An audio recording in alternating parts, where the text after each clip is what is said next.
Bonjour à tous et bienvenue dans notre série de podcasts dédiée aux 100 ans des chambres d'agriculture. Revivons ensemble un siècle d'engagement, d'innovation et de passion pour l'agriculture. Bonjour, je suis Thierry Pouche, responsable du service études économiques et prospectives à Chambre d'agriculture France. À partir de 1985, deux événements fondamentaux vont venir bouleverser un petit peu le paysage agricole européen et français. On peut partir du point de vue suivant, la PAC finalement est victime de ses succès. Le premier événement, qui est absolument indissociable du second dont je vais parler, c'est évidemment la concurrence de l'Union européenne qui est mal vécue par les États-Unis.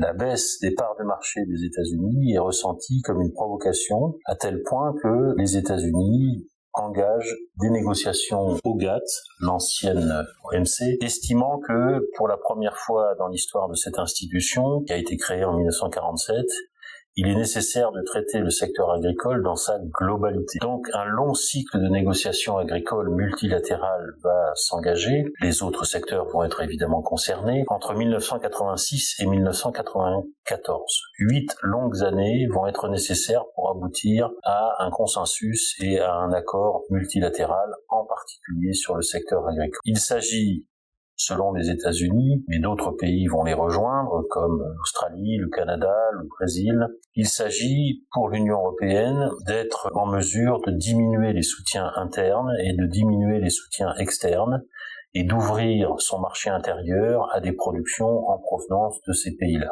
Le blocage des négociations pendant de longues années a fait craindre à un moment que cette négociation au GATT allait échouer. L'Union européenne apporte en 1992, et c'est le deuxième événement fondamental qui va bouleverser l'agriculture européenne et singulièrement l'agriculture française, c'est la réforme de la PAC. Pour la première fois dans l'histoire de la PAC, 30 ans après sa création, on décide de réformer cette politique agricole commune dans le sens d'une diminution des prix d'intervention, en particulier en céréales et en viande bovine, d'accorder des paiements compensatoires pour que la baisse des prix ne soit pas trop perturbante, et on commence à introduire au gré des réformes, notamment à partir de la deuxième réforme en 1999, dans le cadre de l'agenda 2000, on commence à introduire une problématique environnementale. Il faut rappeler que c'est à ce moment-là que la crise dite de la vache folle, encéphalite spongiforme bovine, interpelle les consommateurs et la notion d'environnement, de qualité et d'innocuité des produits agricoles consommés, s'impose dans le débat sur la politique agricole commune et ses réformes. Donc finalement, on a trois chocs importants. La négociation du GATT qui est impulsée par les États-Unis, la réforme de la PAC de 1992 qui s'intercale dans ces négociations, puisque c'est cette réforme qui a permis de débloquer les négociations commerciales au GATT.